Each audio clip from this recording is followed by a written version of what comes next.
మోంతా తుఫాన్ తెలంగాణలో మోత మోగించింది. ఏపీలో ఈదురుగాలులు బీభత్సం సృష్టిస్తే తెలంగాణలో వర్షం ఓ రేంజ్ లో కుమ్మేసింది. ఉదయం చిన్నగా మొదలైన వాన క్రమక్రమంగా పెరుగుతూ వచ్చింది. చిన్నగా గ్యాప్ ఇచ్చినట్లే ఇచ్చి దుమ్ము దులిపింది. ఏకధాటిగా కురుస్తున్న వానలకు జిల్లాలు తడిసి ముద్దవుతున్నాయి. వాగులు వంకలు పొంగి పొర్లుతున్నాయి. రోడ్లు కాలువలను తలపిస్తున్నాయి. పలు ప్రాంతాలకు రాకపోకలు తెగిపోయాయి. లోతట్టు ప్రాంతాలు నీట మునిగాయి. జనజీవనం స్తంభించిపోయింది.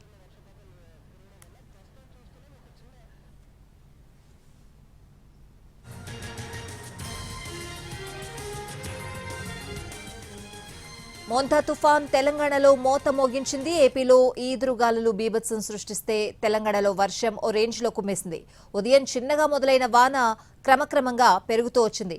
చిన్నగా గ్యాప్ ఇచ్చినట్లే ఇచ్చి దుమ్ము దులిపింది. ఏకధాటిగా కురుస్తున్న వానలకు జిల్లాలు తడిసి ముద్దవుతున్నాయి. వాగులు వంకలు పొంగి పొర్లుతున్నాయి. రోడ్లు కాలువలను తలపిస్తున్నాయి. పలు ప్రాంతాలకు రాకపోకలు తెగిపోయాయి. లోతట్టు ప్రాంతాలు నీట మునిగాయి. జనజీవనం స్తంభించిపోయింది.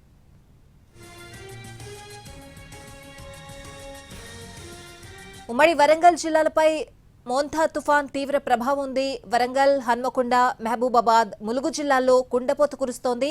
వరంగల్ నగరంలో భారీ వర్షానికి ప్రధాన రహదారులన్నీ జలమయమయ్యాయి. రోడ్లు మొత్తం జలమయమయ్యాయి. హన్మకొండ నుంచి కరీంనగర్ వెళ్తున్న 2 బస్సులు నీటిలో చిక్కుకోవడంతో ప్రయాణికులు అందరూ చిక్కుకుపోయారు. మరోవైపు హన్మకొండలో వరద ధాటికి కారు కొట్టుకుపోయింది.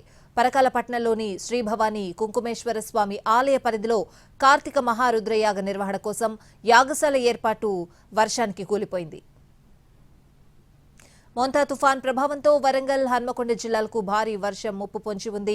2 జిల్లాలకు మరో 24 గంటలు రెడ్ అలర్ట్ ప్రకటించారు. రేపు ప్రభుత్వ, ప్రైవేట్ విద్యా సంస్థలకు సెలవు కూడా ప్రకటించారు జిల్లాల కలెక్టర్లు. ప్రజలు ఇంట్లోంచి బయటకు రావద్దని సూచించారు. గ్రేటర్ వరంగల్ పరిధిలో డీఆర్ఎఫ్ సిబ్బందిని మోహరించారు అధికారులు. లోతట్టు ప్రాంతాల నుంచి ప్రజలను ఎగువ ప్రాంతాలకు తరలిస్తున్నారు.